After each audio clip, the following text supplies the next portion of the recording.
Eu os convido a abrir a palavra do Senhor na carta de Paulo aos Romanos, capítulo 13. Nós leremos os versos 8 a 10, que serão os versos nos quais meditaremos nesta manhã, dando continuidade à série de exposições que temos feito nos 4 últimos capítulos da carta aos Romanos. Romanos 13, dos versos 8 a 10, eu farei a leitura da palavra do Senhor. Peço que vocês acompanhem silenciosamente a leitura desta palavra e recebam com fé a palavra do nosso Deus. Ela diz assim: não fiquem devendo nada a ninguém, exceto o amor de uns para com os outros, pois quem ama o próximo cumpre a lei. Pois esses mandamentos, não cometa adultério, não mate, não furte, não cobice, e qualquer outro mandamento que houver, todos se resumem nesta palavra: ame o seu próximo como você ama a si mesmo. O amor não pratica o mal contra o próximo, portanto, o cumprimento da lei é o amor. Vamos orar? Senhor, nós estamos diante da Tua bendita palavra, e é por ela que nós queremos ser instruídos nesta manhã. Nós precisamos ouvir a Tua voz, para que sejamos edificados pelo poder que há na Tua palavra. A nossa oração é que Tu fales conosco, enquanto nós ouvimos a pregação nesta manhã. Que ela seja a Tua voz, a calar profundo no nosso coração. É a oração que nós te fazemos em nome de Jesus Cristo. Amém.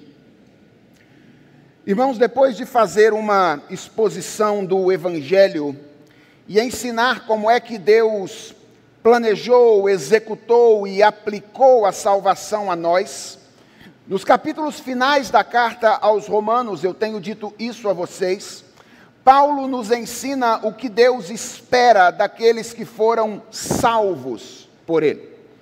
Nos 2 primeiros versículos do capítulo 12, Paulo responde a essa questão de um modo geral, dizendo que a vontade de Deus é que nós entreguemos a nossa vida como um sacrifício vivo, santo e agradável a Ele. Ou seja, que ao invés de viver para nós mesmos, nós agora vivamos para o Senhor.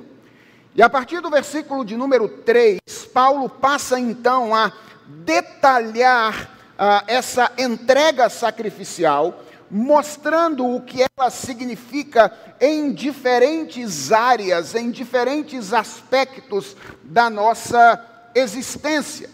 E ao fazer isso, o apóstolo Paulo segue um movimento de expansão, começando com aquilo que é mais interno e mais restrito, e caminhando em direção àquilo que é mais externo e é mais amplo. Paulo mostra, por exemplo, que ser transformado pelo Evangelho impacta a maneira como nós nos enxergamos. Ninguém pense de si mesmo além do que convém. Paulo nos ensina que sermos transformados pelo Evangelho transforma a maneira como nos relacionamos com os nossos irmãos. O amor seja sem hipocrisia. Paulo ensina depois que o Evangelho transforma a maneira como nós reagimos aos nossos inimigos. Não vingueis uns aos outros ou contra os outros. E Paulo nos ensina finalmente, na passagem que nós expusemos até ao último sermão, que o Evangelho transforma a nossa relação com as nossas autoridades superiores. E nós chegamos agora ao verso 8, 9 e 10, aos versos 8, 9 e 10 do capítulo 13, onde o apóstolo Paulo parece fazer um recuo e voltar a um assunto a respeito do qual ele já tinha tratado antes, que é o assunto do amor. Afinal de contas, o que é que está acontecendo quando o apóstolo Paulo traz um assunto a respeito do qual ele já tinha falado novamente em sua argumentação? Eu acredito, irmãos, que o que está acontecendo aqui é que o apóstolo Paulo está apresentando uma nova síntese geral da vontade de Deus, motivado principalmente pela presença de um grupo particular de cristãos lá na igreja de Roma. Lembra que Paulo começa o seu argumento dizendo: isso é de modo geral o que Deus quer, que vocês se apresentem como sacrifício. E aí ele vai detalhando isso. Agora ele faz um recuo, ele volta para oferecer uma nova síntese. E a pergunta é, por quê? Lembrem-se que a igreja de Roma era uma igreja mista. Ela era uma igreja composta tanto por cristãos judeus, cristãos vindos do judaísmo, quanto por cristãos gentios ou cristãos vindos do paganismo. Para os cristãos gentios, o tema da vontade de Deus era um tema absolutamente novo. O apóstolo Paulo poderia falar qualquer coisa que ele quisesse, e os gentios não haveriam de questionar absolutamente nada. Mas para os cristãos judeus, o tema da vontade de Deus não era um tema novo. Os judeus conheciam o Antigo Testamento. Eles conheciam, por exemplo, os 10 mandamentos, e eles sabiam do lugar central que os 10 mandamentos ocupavam na revelação da vontade de Deus. E agora o apóstolo Paulo estava dizendo que a vontade de Deus não tinha a ver, pelo menos nas palavras que ele diz aqui, exatamente com aquilo que estava revelado lá no Antigo Testamento. Eles precisavam, de alguma forma, equacionar aquilo que Paulo estava ensinando sobre a vontade de Deus com aquilo que eles conheciam do Antigo Testamento, que era a revelação desta vontade. Mais especificamente, eles precisavam equacionar todas essas coisas que Paulo estava falando a respeito da vontade de Deus com a lei, especificamente com os 10 mandamentos. De certa forma, isso é o que o apóstolo Paulo faz nesse novo resumo. Ele quer ajudar os crentes de Roma, especialmente os crentes vindos do judaísmo, a relacionar aquilo que ele estava ensinando com aquilo que eles já conheciam. E ao fazer isso, o apóstolo Paulo nos ensina duas importantíssimas verdades a respeito da vontade de Deus. A primeira coisa que Paulo nos ensina aqui é que a vontade de Deus é o amor. Esta é a vontade de Deus para nós outros. Vejam que Paulo começa esse novo resumo aproveitando o final da sessão anterior. Paulo tinha terminado o seu argumento sobre a relação com as autoridades, lá no verso de número 7, olha aí para a sua Bíblia, falando a respeito de algumas dívidas que nós temos em relação às autoridades e que nós precisamos pagar. Paguem a tudo aquilo que é devido. E então ele começa o verso 8 enunciando um princípio relacionado àquilo que ele tinha dito no verso de número 7, mas ampliando um pouco esse princípio. Ele começa o verso 8 dizendo: não fiquem devendo nada a ninguém. Irmãos, para evitar mal-entendido, é bom esclarecer que Paulo não está dizendo aqui que nós não podemos pegar nada emprestado. Paulo não está dizendo que você não pode fazer um empréstimo no banco para comprar um carro novo, que você não pode pegar um empréstimo no banco para construir a sua casa, para comprar a sua casa. Não é isso que o apóstolo Paulo está dizendo aqui. E ele também não está dizendo que, eventualmente, nós não possamos nos ver devendo e incapazes de saldar uma dívida em virtude de uma situação imprevista. Isso pode acontecer. O que Paulo está dizendo aqui é que nós cristãos devemos ser pessoas de palavra e pessoas que cumprem os seus compromissos.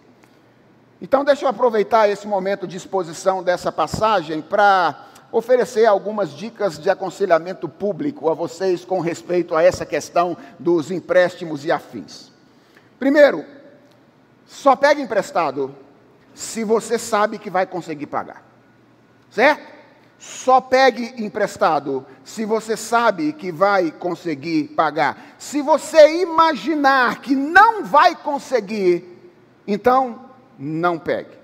Porque um cristão é alguém que cumpre os seus compromissos. O cristão é alguém que cumpre a sua palavra. Se você pegou alguma coisa emprestado, então, por favor, pague ou então devolva. Cuidado, meus irmãos, com aquele negócio de ficar esperando, fingindo-se de esquecido, para ver se o outro esquece do objeto que ele nos emprestou e no final fique com a gente. Cuidado com esse negócio. Isto é furto silencioso, tão pecaminoso quanto furto barulhento, certo? Então, cuidado com esse negócio de ficar, será que ele ainda se lembra que ele me emprestou isso? Vou ficar calado aqui, porque vai que ele esquece que ele me emprestou, e aí o negócio fica para mim. Paulo está dizendo, nós não agimos desta maneira a ninguém, fiquem devendo coisa nenhuma. Se eventualmente você pegou algo emprestado e aconteceu alguma coisa, e você ficou sem condições de pagar, não se esconda. Não fuja. Não começa a fugir da igreja, não. Não vou lá porque eu posso encontrar o irmão que por um acaso eu peguei um negócio com ele e ainda não tive condições de devolver. Procure a quem você deve. Peça perdão e renegocie de alguma forma a sua dívida.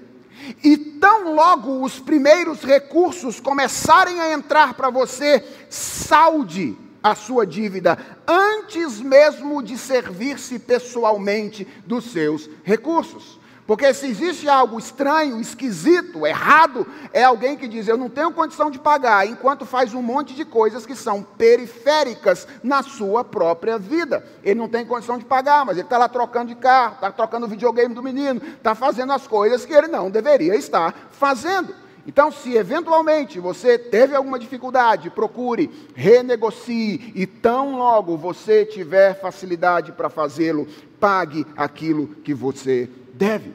Porque o crente, diz o apóstolo Paulo, deve ser alguém de palavra que cumpre os seus compromissos. Nós começamos o culto hoje cantando o Salmo de número 15. E vocês se lembram como é que o Salmo de número 15 define o homem justo? Certamente aquela não é uma definição de nenhum de nós, aquela é uma definição de Jesus Cristo. O Salmo foi escrito exatamente para que a gente chegue à conclusão de que nós não temos condições de fazer aquilo, mas obviamente, se é aquela imagem de Cristo e nós somos salvos para ser imagem de Cristo, nós devemos nos esforçar para ser como Ele é. E o que é que o Salmo diz a respeito do homem justo? Que ele jura com dano próprio e não se retrata. Esse é o cristão. Quando ele deu a sua palavra, ainda que isso lhe custe alguma coisa, ele cumpre a sua palavra. Ele não volta atrás por qualquer razão. Ele é alguém que não deve ficar devendo nada a ninguém. O texto começa com esse princípio. Mas o foco do texto não está exatamente nesse princípio. O foco está na exceção que é aberta logo em seguida, que é a exceção de uma dívida curiosa. Paulo diz, olha, vocês não devem ficar devendo nada a ninguém. E aí, imediatamente, ele emenda com um exceto. Ou seja, tem uma dívida que todos nós temos. E essa é uma dívida absolutamente curiosa. Em primeiro lugar, porque essa é uma dívida impagável. Vejam, irmãos, a dívida da qual o apóstolo Paulo fala aqui, não é apenas uma dívida que nós podemos ter se nós quisermos ter. É uma dívida que nós sempre haveremos de ter, quer queiramos, quer não. Não é uma dívida, senhora, vocês não podem ter nenhuma dívida, mas essas vocês podem. Não é isso que Paulo está dizendo. O que Paulo está dizendo é, vocês não devem ter nenhuma dívida, Vocês não devem ficar devendo às pessoas, a não ser por razões que sejam controladas ou então por razões que escapem de alguma forma ao controle. Vocês não devem fazer isso. Mas existe uma dívida que quer vocês queiram, quer vocês não queiram, vocês sempre terão. E por mais que nos esforcemos para pagar essa dívida, Paulo diz, nós nunca conseguiremos. Esta é uma dívida na qual nós podemos investir, é uma conta bancária na qual nós podemos depositar recursos, depositar dinheiro, mas ela sempre estará lá. E ela é uma dívida curiosa, não apenas porque é uma dívida impagável, mas porque ela é uma dívida estranha. Irmãos, em geral, nós contraímos dívidas com pessoas que nos beneficiaram primeiro. Não é assim? É assim que dívidas funcionam. Alguém nos empresta alguma coisa antes e então nós estamos em dívida com aquela pessoa que nos emprestou. O que Paulo mostra aqui é que não é o caso nessa dívida. Essa é uma dívida que nós contraímos com pessoas que nunca nos beneficiaram antes. É por isso que essa é uma dívida curiosa. Ela é impagável. E ela é estranha no sentido de que ela não é uma dívida que nós contraímos com pessoas que antes nos beneficiaram. A pergunta é, que dívida é essa? Paulo diz que essa dívida é o amor com que nós devemos amar uns aos outros. E afinal de contas, quem é o nosso credor nessa dívida? A resposta é, os outros. Que outros, pastor?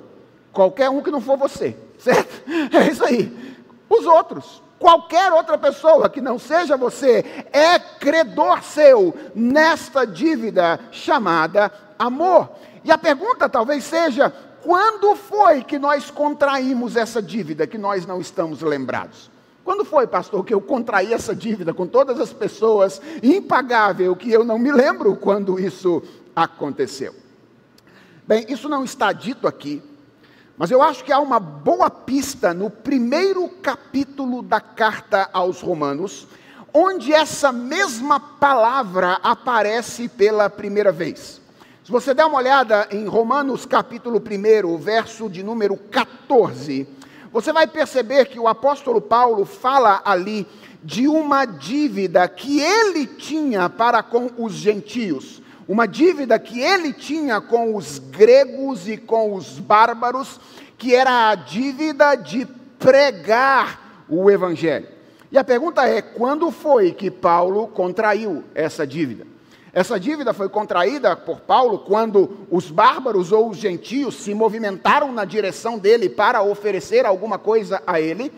O verso 5 do capítulo 1 nos dá essa resposta, porque ali no verso 5 o apóstolo Paulo relaciona essa dívida que ele tinha à graça que ele tinha recebido da parte de Jesus e ao amor que agora ele devia a ele.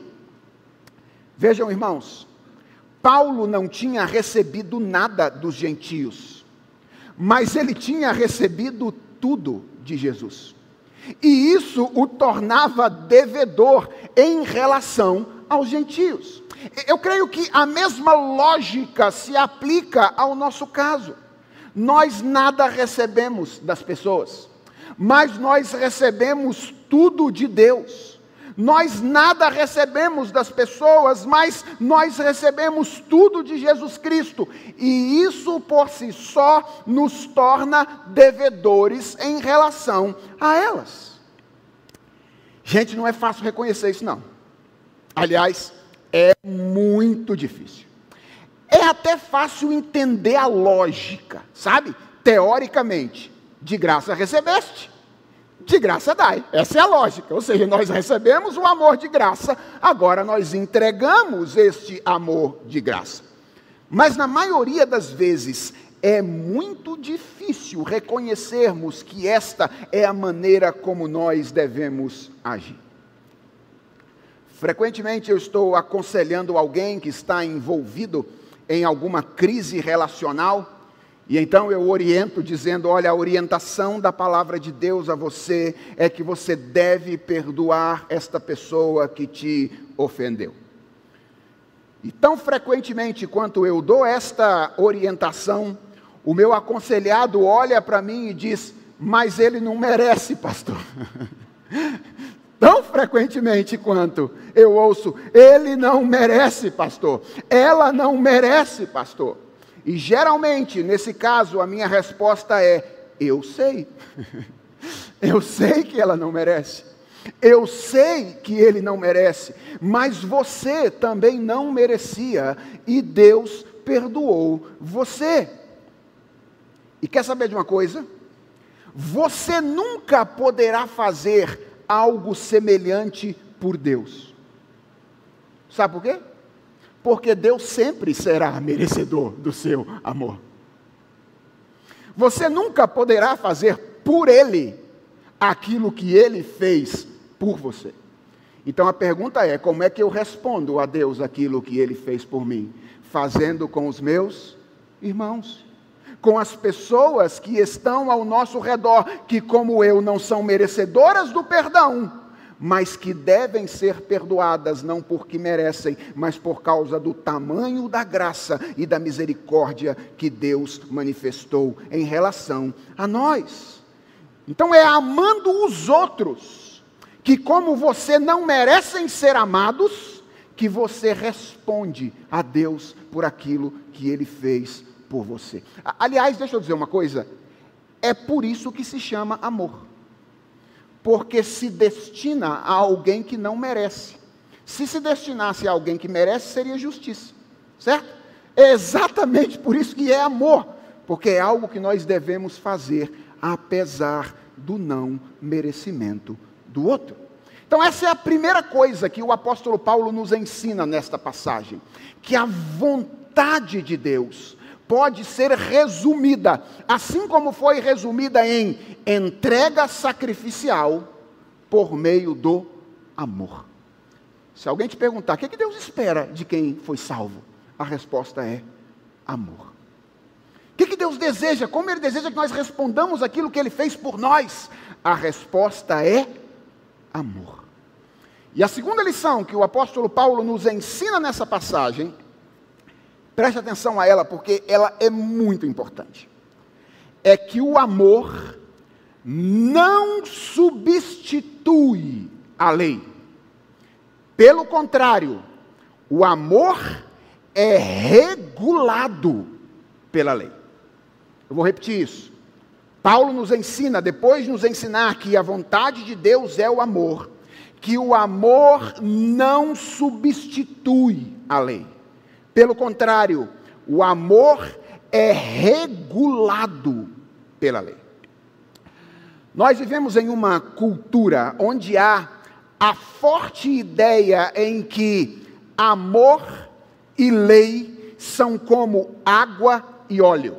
São duas coisas que definitivamente não se misturam. Talvez essa ideia tenha sido expressa e impulsionada na nossa cultura pelo movimento de contracultura das décadas de 60 e 70, que foi originário do movimento hippie com a sua defesa do amor livre. Olha essa expressão, amor livre. Para os mais jovens, o movimento de contracultura foi um movimento que aconteceu durante a juventude dos seus avós, quando os seus avós eram jovens, e que foi fomentado por intelectuais, bandas de rock, festivais de música, cinema, que defendia um novo modelo de sociedade. Vejam, entre as lutas daquele movimento havia algumas legítimas. Por exemplo, a luta contra a facilidade com que conflitos armados eram utilizados naquela época como modo de resolução de problemas. Era legítima essa batalha. Mas como todo movimento que não busca suas bases na revelação de Deus, o movimento de contracultura na década de 60 ou na década de 70 não conseguiu distinguir com clareza o bem e o mal presentes na sociedade. E ofereceu um remédio que era tão ruim ou pior do que a doença. Naquela época, muitos jovens que abraçaram o movimento, talvez aqui alguns se lembrem disso, saíram de casa para viver em comunidades alternativas, nas quais havia uma absoluta falta de limites. A ideia era construir uma sociedade sem lei, ou então construir uma sociedade onde a única lei fosse o amor. Amor aqui entendido como os sentimentos individuais de cada pessoa. Vejam, essa ideia não influenciou apenas aqueles jovens mais corajosos que saíram de casa para viver em comunidades alternativas. Ela também influenciou aqueles jovens mais medrosos que ficaram em casa, mas adaptaram essa ideia para que, na medida do possível, a vida funcionasse desta maneira. E posso dizer uma coisa para vocês, jovens queridos dos nossos dias: foi aí que nasceu o modelo de vida comum de juventude que você conhece hoje e que os seus amigos costumam praticar. Qual é esse modelo de juventude que os menos corajosos costumam praticar hoje em dia?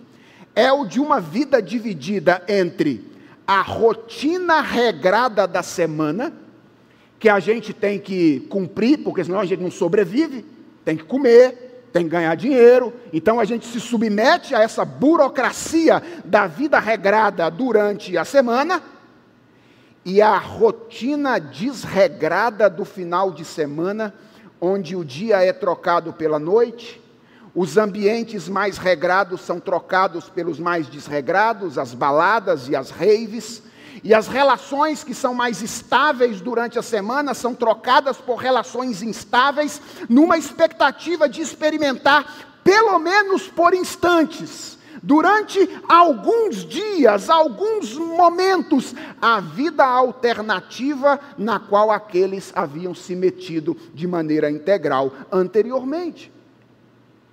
Mas posso dizer uma coisa a vocês?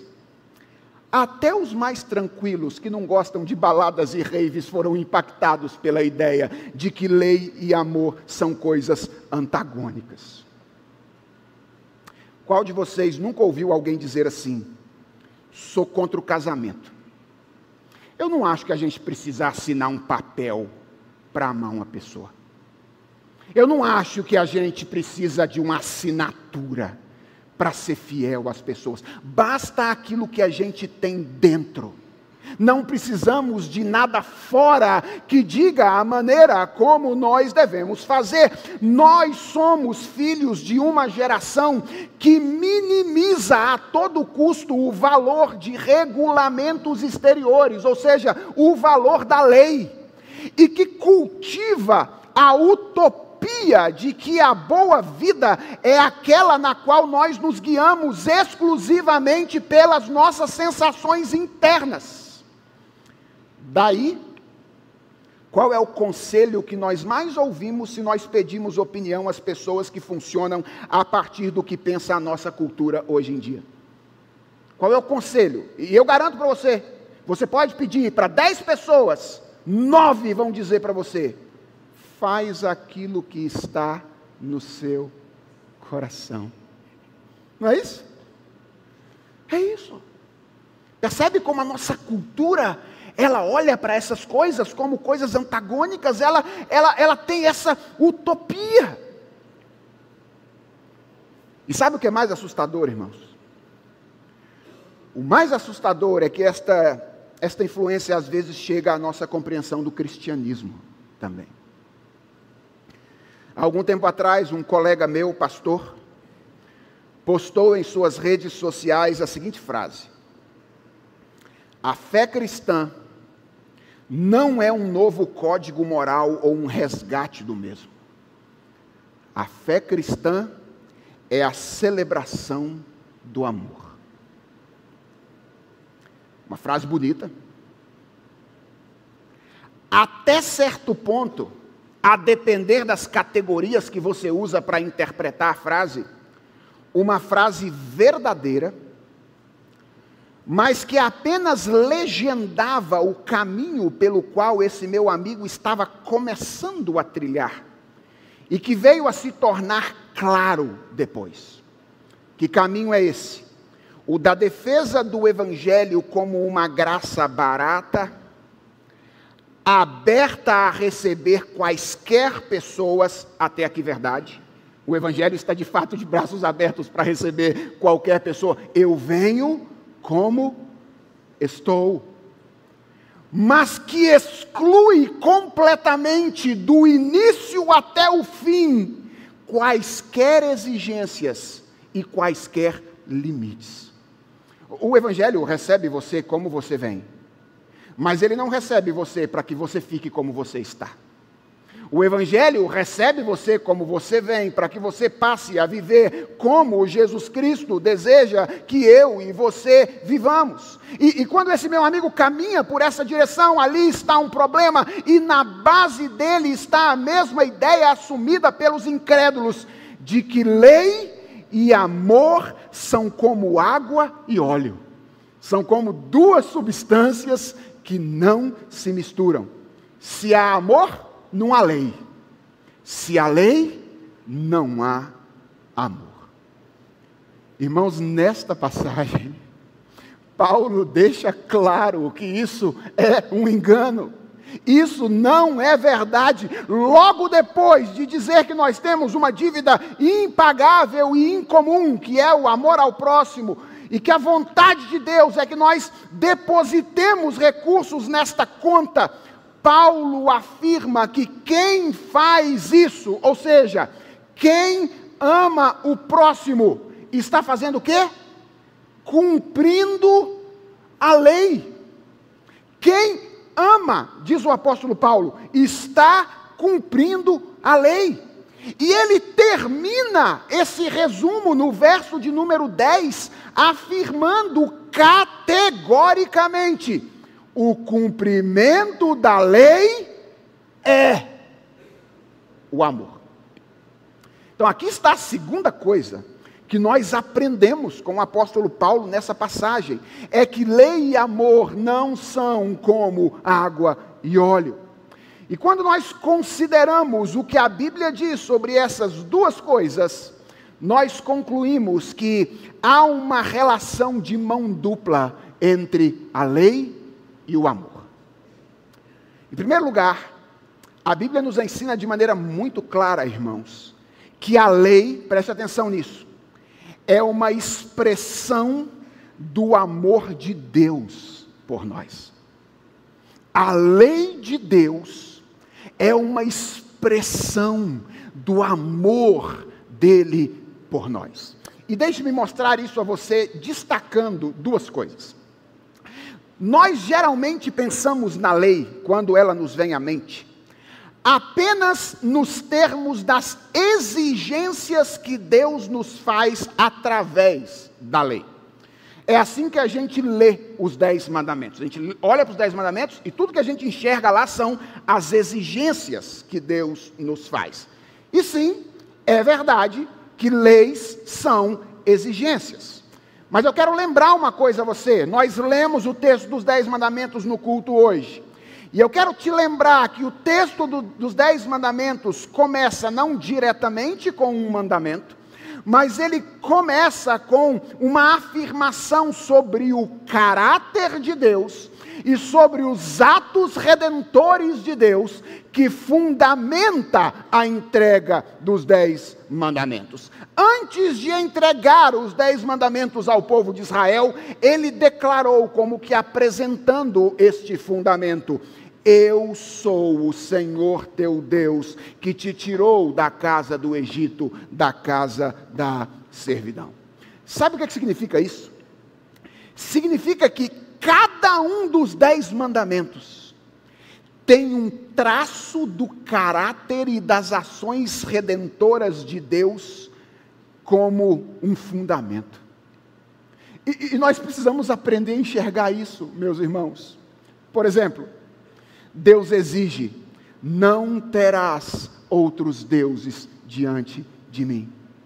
Por que Deus exige isso de nós? Quer saber? Porque Ele é o Deus da aliança. Ele é o nosso marido. E Ele se casou conosco para nos amar de uma maneira exclusiva. O primeiro mandamento não fala apenas de uma exigência, fala de como Deus nos ama com exclusividade. Ele exige de nós, em um dos mandamentos: não tomarás o nome do Senhor teu Deus em vão. Você já percebeu o que está pressuposto aí? O que está pressuposto é que agora você carrega o nome de Deus junto com o seu nome.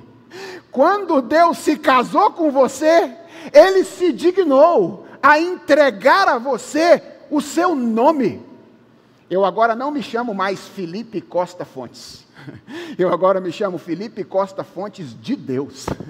Eu carrego o nome de Deus comigo. Deus imprimiu o nome dele sobre o meu.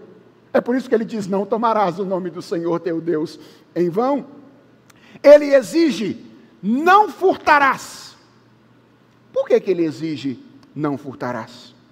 Porque Ele prometeu nos sustentar, provendo tudo aquilo que necessitamos para o suprimento das nossas necessidades. Ele é o Deus da provisão. Ele é o marido que não deixa que os celeiros da nossa casa fiquem esvaziados. Percebe como é que a lei de Deus é uma manifestação do seu amor por nós? Nós geralmente pensamos na lei apenas em termos de exigências, mas eu creio que nós precisamos aprender a olhar para a lei de Deus como uma manifestação do seu amor por nós. E a segunda coisa que eu quero mostrar para você, para mostrar como é que a lei é uma manifestação do amor, é que nós geralmente pensamos na lei apenas em termos de limites. E não deixa de ser verdade que a lei é limitadora. Mas eu penso que nós devemos aprender a pensar na lei como algo que, ao mesmo tempo em que nos limita, garante a nossa segurança e a nossa realização. Sabe qual é a imagem que eu gosto de usar para ilustrar isso? É a imagem dos trilhos de um trem. Os trilhos de um trem limitam o movimento dos vagões.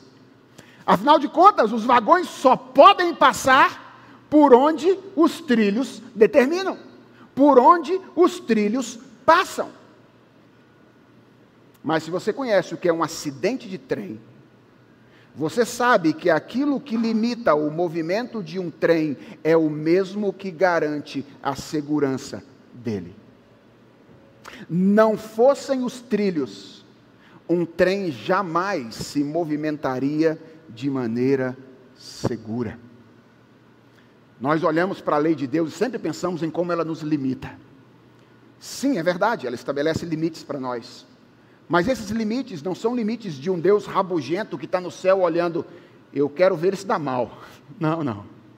São limites estabelecidos por um Pai amoroso, que quando nos entrega esses trilhos, está desejando que nós caminhemos e nos movimentemos pelo mundo que Ele mesmo trouxe à existência, com segurança, encontrando a nossa verdadeira satisfação. Esse é um lado do movimento. A lei é uma expressão do amor de Deus por nós. Mas há um outro lado, porque eu disse que é uma via de mão dupla. Ao mesmo tempo, a lei é aquilo que norteia a expressão do nosso amor por Deus e do nosso amor pelos outros. Irmãos, a ideia de que é melhor agir pelas nossas inclinações internas e não por uma lei externa que nos coage, isso é algo com o qual todos nós, na nossa cultura, temos dificuldade e acabamos por acreditar. É uma proposta que é extremamente atraente e sedutora para nós. Esse negócio de nós não precisamos agir ou não devemos agir por algo que nos coage externamente. Nós devemos agir por algo que nos coage internamente. Isso é muito atrativo para nós. Eu acho que essa atração pode se dar por motivos escusos.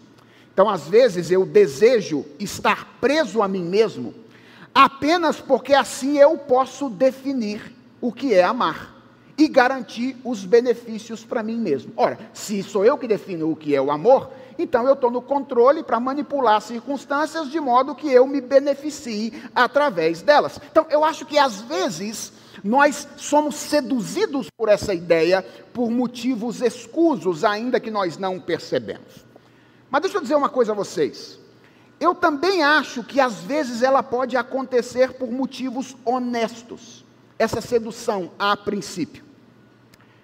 Muita gente cai nessa de o amor e não a lei, porque deseja obedecer a Deus de uma maneira sincera. E ele sente que uma obediência que é externamente motivada é uma obediência que não é uma obediência sincera. A gente pensa assim, se eu faço porque algo fora de mim está me coagindo a fazer, então eu não estou fazendo sinceramente. E é isso que leva algumas pessoas, às vezes, a optar pela lei ou pelo amor em detrimento da lei. Deixa eu dizer uma coisa para você. Eu entendo essa angústia. E ela é real e incômoda. Mas sabe do que se esquece quem opta pela postura do amor sem lei? Sabe do que é que ele se esquece? E que é básico? Da queda em pecado.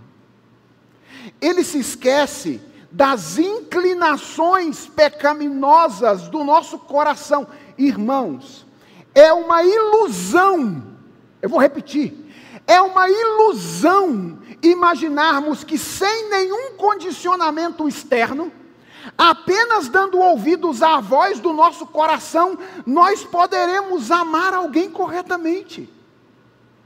Isso é uma ilusão. Por quê? Porque como nós vimos em mensagens anteriores, o amor não é simplesmente um sentimento subjetivo, é um modo de vida objetivo cujo padrão é o caráter de Deus. A Bíblia diz, Deus é amor. E as inclinações do nosso coração, elas não estão alinhadas ao caráter de Deus plenamente. Você entende por que Deus nos entregou a lei? Deus nos entregou a lei para que nós pudéssemos ter clareza a respeito de como nós devemos amar a Ele e aos outros. Alguém já disse que a lei são os olhos do amor. A lei são os olhos do amor. Sabe quando de fato nós amamos o próximo? Sabe quando nós amamos? Quando nós nos submetemos ao princípio de autoridade e colaboramos para a existência de uma vida social ordeira. Nós amamos o próximo quando, ao invés de atentarmos contra a vida dele, nós trabalhamos para preservar a vida dele. Nós amamos o próximo quando nós reconhecemos o direito de propriedade dele e não atentamos contra aquilo que lhe pertence. Nós amamos o próximo quando nós somos fiéis nos nossos relacionamentos. Nós amamos o próximo quando promovemos a verdade e resguardamos a honra dos nossos semelhantes. Nós amamos o próximo quando vivemos de maneira satisfeita com o que temos e não cobiçamos aquilo que não nos pertence. E a pergunta é, de onde eu tirei essa descrição? De onde eu tirei essa descrição? Da lei. Os cristãos de Roma, sobretudo os judeus, não deveriam imaginar que ao sintetizar a vontade de Deus dizendo amor, Paulo estivesse ignorando a vontade de Deus revelada no Antigo Testamento quando entregou a lei.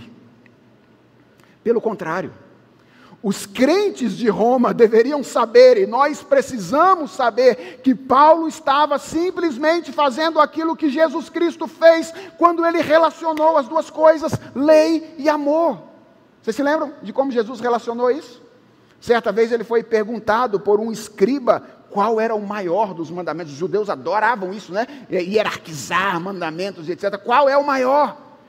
E Jesus então disse para ele, olha, 2 mandamentos são os maiores. O primeiro é: amarás o Senhor teu Deus de todo o teu coração, de toda a tua força, de todo o teu entendimento. E o segundo, semelhante a este, é: amarás o teu próximo como a ti mesmo.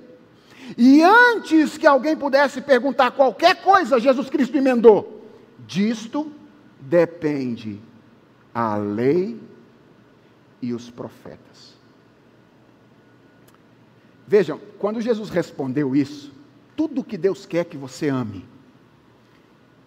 Jesus não estava revogando os 10 mandamentos e dizendo, olha, agora acabou tudo aquilo que estava lá para trás, agora é só assim, faz o que está no seu coração e aí está tudo resolvido. Não, não, não. O que Jesus estava fazendo era, primeiro, deixar claro através de uma resposta que escondia ao mesmo tempo que revelava que não existe mandamentos mais importantes. Porque, afinal de contas, o que é amar a Deus sobre todas as coisas, ou como é que nós amamos a Deus sobre todas as coisas? Cumprindo os mandamentos da primeira tábua da lei. Os 4 primeiros, que dizem respeito à nossa relação com Deus. E como é que nós amamos o nosso próximo como a nós mesmos? Cumprindo os mandamentos da segunda tábua da lei. Aqueles mandamentos que dizem respeito à nossa relação com os outros. E atenção, Jesus Cristo estava fazendo mais. Ele estava esclarecendo que a obediência que Deus requer, e nisso estão certos angustiados, não é a reprodução forçada de um comportamento. Não é isso que Deus quer. É por isso que Paulo usa amor, amor, em Romanos várias vezes. O que Deus quer é a reprodução de um comportamento como a resposta natural devida por aquilo que nós recebemos da parte de Deus. Ou seja, não é meramente, é isso que Deus queria, então eu fiz. Não, não. Eu me entrego inteiramente ao Senhor, porque sei que se eu entregasse toda a minha vida a Ele, ainda ficaria devendo por aquilo que Ele fez por mim. É uma entrega natural. Preste atenção a isso. Geralmente, as pessoas imaginam que quando o Novo Testamento fala do amor como o grande mandamento, ele está tornando as coisas mais fáceis. Deixa eu dizer uma coisa, isso não é verdade. O que o Novo Testamento está fazendo é tornar as coisas mais difíceis. Porque o que ele está dizendo é que Deus não deseja apenas ser obedecido. O que ele está dizendo é que Ele deseja ser obedecido como consequência de ser amado. É diferente. Não é só, Deus pediu isso, então eu fiz. Eu amo a Deus. E porque eu amo a Deus, eu me disponho a amar até mesmo aquelas pessoas que não merecem que eu ame, que eu as ame. Ele deseja ser obedecido como uma consequência de ser amado. Lembra do que Jesus Cristo disse aos seus discípulos? Um novo mandamento vos dou, que vocês amem uns aos outros, assim como eu vos amei. O que é novo nisso? Estava dito lá em Levítico várias vezes. O novo é, assim como eu vos amei. Talvez a pergunta final desse dia seja, por que o Novo Testamento deixa as coisas mais difíceis? A resposta é, para que os nossos olhos sejam abertos, nós percebamos a nossa impotência e corramos para Jesus Cristo a fim de obter graça, perdão e vida eterna. Irmãos, esse é o grande papel da lei. A lei é importante porque ela nos revela o amor de Deus, ela nos mostra o caminho através do qual nós devemos amar a Deus e ao próximo. Mas ouça o que eu vou dizer agora: ninguém é salvo por intermédio da obediência à lei.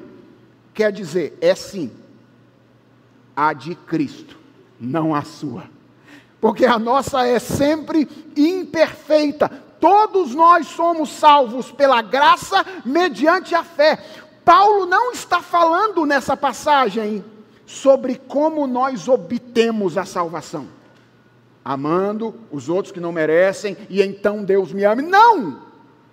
Lembra da lógica geral da nossa perícope inteira. Paulo está pressupondo que nós já recebemos a salvação. E ele está agora nos orientando sobre a maneira como nós devemos viver. Expressar a nossa adoração e amor a Deus. Ninguém conquista o favor de Deus por meio da obediência à lei, exceto Jesus Cristo. Mas a lei é o instrumento através do qual nós expressamos o nosso amor a Ele e o amor ao próximo da maneira como Ele deseja. Irmãos, o que é que nós aprendemos nesta manhã? Basicamente, nós aprendemos que o que Deus espera daqueles que foram salvos é amor. Não apenas amor a Ele, mas principalmente amor ao próximo. Quanto amor? Bem, o quanto for necessário. O amor, diz o apóstolo Paulo, é uma dívida impagável. Que amor? O amor com que Ele nos amou. Um amor prático, objetivo, que encontra o seu padrão ou o seu norte na lei dele, que é a expressão do seu caráter. Antes de você ir embora, deixa eu dizer 3 coisas a você para encerrar a minha mensagem. E eu quero que você veja isso na Escritura, portanto eu vou convidar você a ler comigo alguns textos bíblicos depois que eu enunciar o que eu quero que você aprenda. A primeira coisa que eu quero que você saiba ao sair daqui nessa manhã é que você não pode amar desse jeito por você mesmo. Essa é a primeira coisa. E se você quiser uma evidência disso, olha o que o apóstolo Paulo diz em Romanos, no capítulo 3, dos versos 10 até o verso 20. Vocês podem ler comigo? Leiamos juntos esse texto da palavra de Deus. Não há justo, nenhum sequer, não há quem entenda, não há quem busque a Deus. Todos se extraviaram e juntamente se tornaram inúteis. Não há quem faça o bem, não há nenhum sequer. A garganta deles é sepulcro aberto, com a língua enganam, veneno de víbora está nos seus lábios. A boca eles a têm cheia de maldição e amargura. Os seus pés são velozes para derramar sangue.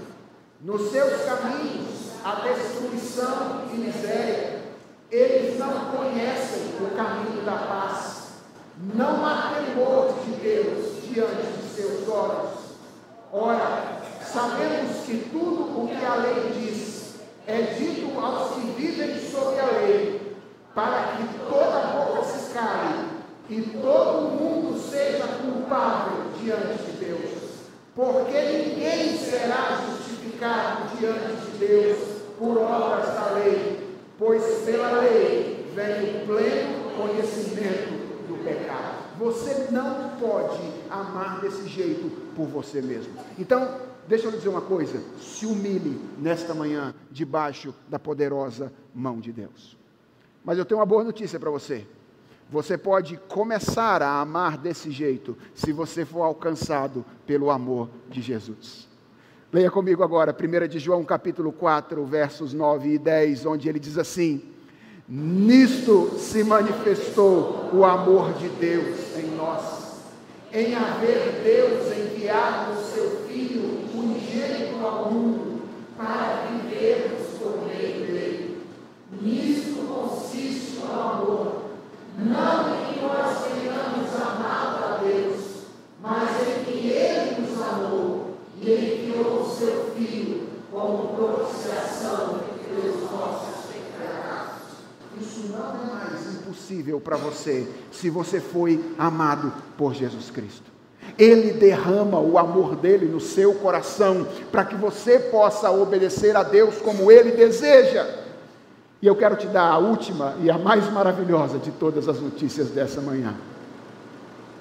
É que vai chegar um dia em que você vai amar perfeitamente desse jeito. Você não pode fazer isso sozinho. Você pode começar a fazer isso agora, se Jesus Cristo receber o amor de Jesus Cristo no seu coração. E se isso acontecer com você, eu quero que você saiba, vai chegar um dia em que você vai amar desse jeito. Leiam comigo Jeremias capítulo 31, versos 33 e 34. O profeta diz assim, ou Deus através do profeta: na mente lhes imprimirei as minhas leis, também no seu coração as inscreverei. Eu serei o Deus deles, e eles serão o meu povo.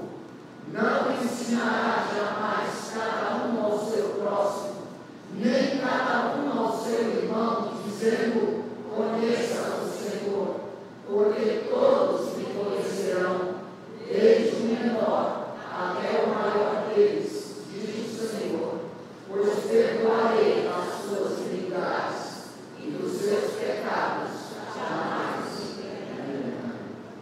Irmãos, como eu aguardo essa promessa? O dia em que a lei de Deus, que hoje está fora do meu coração, haverá de ser inscrita uma vez por todas no meu coração. E não haverá mais nenhum descompasso entre aquilo que eu devo fazer e aquilo que eu quero fazer. Porque aquilo que eu quero fazer estará perfeitamente afinado com aquilo que Deus disse que eu devo fazer. Maranata. Ora, vem, Senhor Jesus, para que nós podemos amar uns aos outros como Ele deseja que nós nos amemos. Vamos orar? Deus, diante de Ti nós reconhecemos nesta manhã, somos incapazes de fazer o que Tu queres. Tu queres algo difícil demais para nós. Mas nós queremos agradecer-te porque em Cristo podemos começar a fazer aquilo que Tu queres. Nós que antes éramos egoístas, orgulhosos, começamos agora a aprender a amar uns aos outros, a fazer aquilo que Tu fizestes por nós e temos crescido nisso ao longo da nossa vida. Queremos Te pedir, Deus, ensina-nos a fazer isso cada vez mais. E enche o nosso coração de esperança nessa manhã, com a certeza de que está próximo aquele dia em que todo descompasso entre a nossa interioridade e aquilo que Tu queres haverá de ser desfeito. E não será difícil amar para nós como é hoje. Será o natural para nós. Deus, abrevia o tempo para que esse dia chegue logo. Nós não aguentamos mais colher as consequências de ter um amor imperfeito. Nós queremos amar como fomos amados por Ti. Nós queremos desfrutar de um mundo onde o amor é desse jeito. E nós sabemos que o Senhor é a nossa única esperança. Por isso nós Te clamamos nesta manhã, manda o Teu Filho de volta, para que Ele assuma de uma vez por todas as rédeas desta realidade. Coloque todos os seus inimigos debaixo dos seus pés de uma vez por todas e instaure o reino do amor. Nós aguardamos isso, nós ansiamos por isso, porque desejamos fazer a Tua vontade. Nós oramos em nome de Jesus. Amém.